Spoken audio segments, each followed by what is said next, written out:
There's a specific sound a career makes when it dies. It's not a crash. It's a whisper.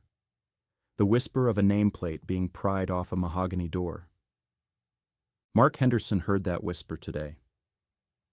The same whisper I heard 7 years ago, standing in his office while he told me my ambition was a genetic defect. He was wrong. It wasn't a defect. It was a blueprint. A blueprint for this exact moment.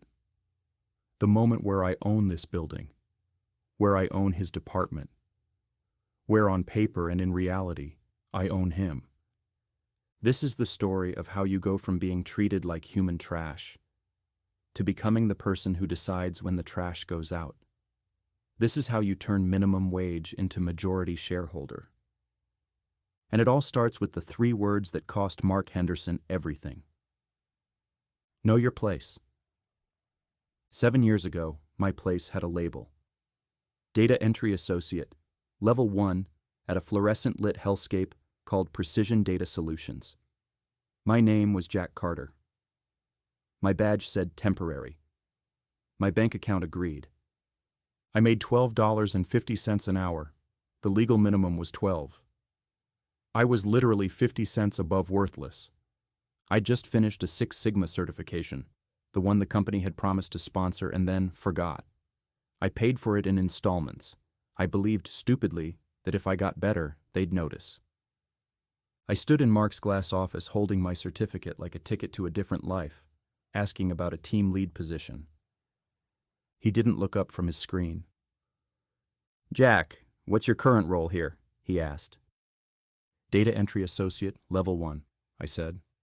"And your hourly rate?" $12.50. Then he looked up. The smile he gave me wasn't human. It was something a shark might wear if it bothered to pretend. $12.50, he repeated. "You are 50 cents above the legal minimum. Do you know why we pay you that 50 cents? I shook my head. "Because it prevents HR paperwork," he said. "It's not a valuation of your skills. Your skills have the market value of warm dishwater." My face burned. Outside the glass, everyone pretended not to listen while listening to every word. He leaned forward, lowering his voice to a confidential murmur that somehow carried even farther. "People like you, Jack. You have a spark. Ambition. It's cute. It's also dangerous. It makes you look at the ladder and think, I could climb that. But the ladder isn't for you. Your job is to hold it steady for the people who are meant to climb. Know your place. It will save you a lot of disappointment." He waved me out like I was a pop-up ad. I walked back to my cubicle. The silence was the loudest sound I'd ever heard. That night, in my studio apartment with one flickering light bulb and walls thin enough to hear my neighbor argue with his microwave, my phone buzzed. A text from my sister. "Mom's meds this month are $380. Can you cover half?" I stared at the text, then at my actual balance, then at my hands, the hands worth 50 cents above minimum wage. And in that moment, something clicked. Not about my poverty, about the architecture of it. My wage, Mom's medication, Mark's bonus, the company's profits. It was all one machine. A machine designed with beautiful, ruthless precision to keep Mark on top and people like me and my mom exactly where we were, desperate, quiet, and useful. I realized I didn't want a raise. A raise was just a tighter leash. I wanted the blueprint to the machine. So I opened a new file on my 5-year-old laptop. I named it Project Janus. The Roman god of doors, of beginnings and endings. 2 faces, one looking back, one looking forward. And I decided I would steal the blueprint from inside his own company, while getting paid $12.50 an hour to do it. For the next 6 months, I became a ghost, the perfect invisible employee. I volunteered for every boring, critical task no one else wanted. I learned the billing system. I found that clients were charged random, different rates for the exact same work. I learned the supplier database. I found a shell company Mark used to overcharge for paper and toner, skimming the difference. But the real discovery was hidden where no one ever bothers to look. The error logs. Our core data processing algorithm had a massive flaw. It created thousands of errors every day. Errors that people like me, the $12.50 an hour people, had to fix manually. The company called it human QA. In reality, it was a hidden cost of millions. I documented everything in Project Janus, line by line. But I wasn't collecting evidence to report him. Not yet. I was collecting it to understand, to learn how to do his job, to see how the machine really worked from the inside.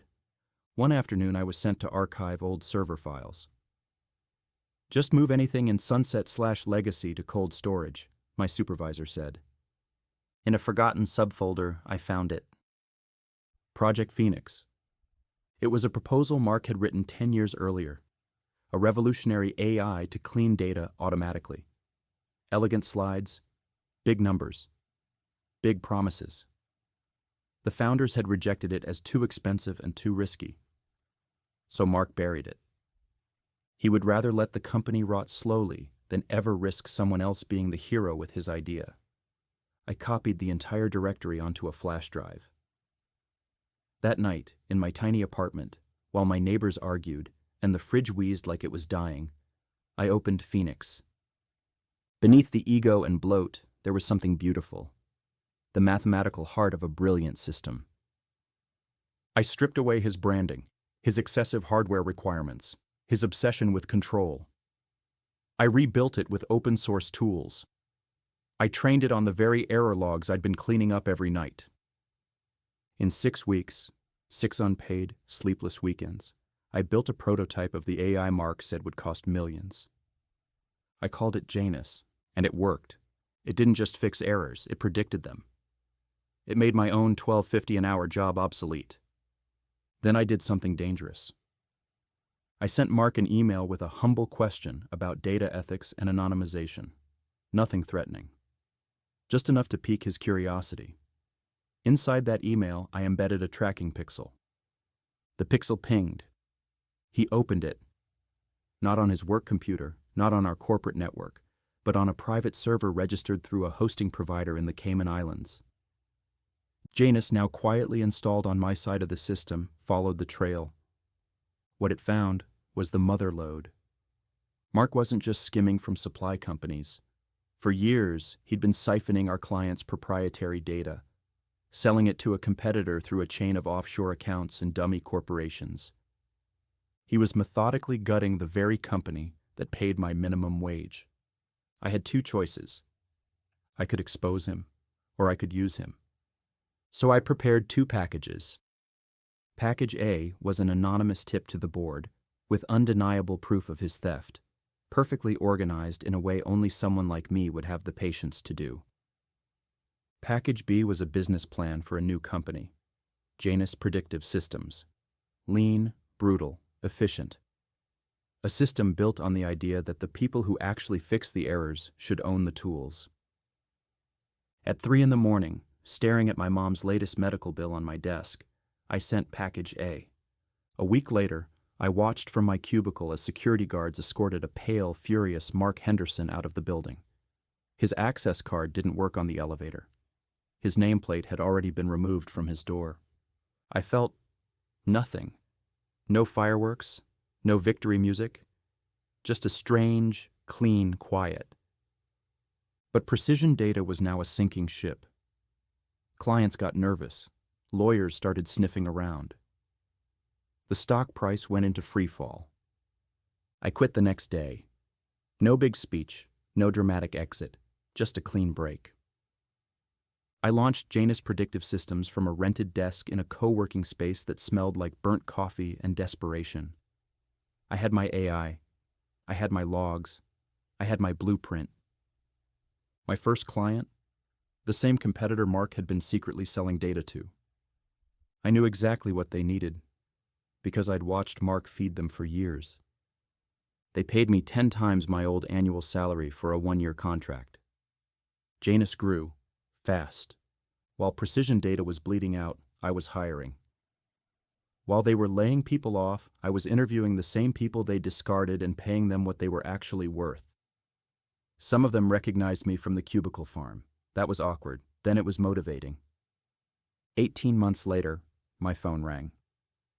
The caller ID, Precision Data Solutions. It was the chairman of the board.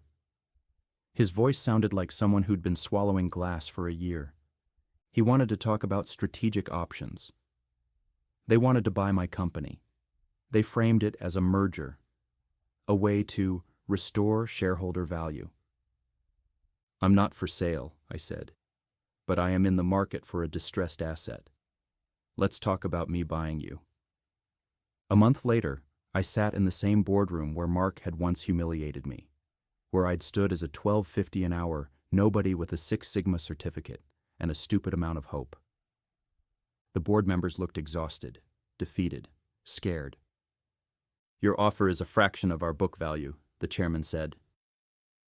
It's triple your current market cap, I replied. And it's the only offer that doesn't end in bankruptcy court. I'm not buying your past. I'm buying your skeleton. I have the technology to put new flesh on it. I slid the contract across the table. There's one condition, I added. The director of operations role stays vacant for now. I have a candidate in mind. His current wage is, let's call it minimum, but he shows promise. They signed. Which brings us to today. This office, Mark's old office, my office now. I'm holding his brass nameplate in my hand. Mark Henderson, Director of Operations. It's heavier than it looks. Most symbols are. My assistant buzzes. Mr. Henderson is here for his 10 a.m. I drop the nameplate into the trash bin. Send him in, I say. I walk to the window. From my wallet, I pull out a faded, crumpled pay stub from 7 years ago. $12.50 an hour. I smooth it against the glass like I'm pinning down a ghost. The door opens. He walks in. He's aged 10 years and 2. His suit is cheap now. His eyes don't meet mine. You wanted to see me, Mr. Carter? He asks, using my company name like a shield. Sit down, Mark, I say. He sits. I remain standing, looking down at him the way he once looked down at me. We have a janitorial position open, I say. Nights. It pays $15 an hour. That's $2.50 above minimum. Consider the extra a recognition of your potential. His jaw tightens. His face is a mask of swallowed agony. He just nods. Your first task is to empty all the trash on this floor, I add, starting with this bin. I nudge the bin with my foot. His own nameplate is on top, staring up at him. He stands, picks up the bin, turns to leave. Oh, and Mark? I say. He stops. He doesn't turn around. I let the silence hang for a moment. Then I say it. The 3 words. My voice is ice. Know your place. He flinches like I slapped him.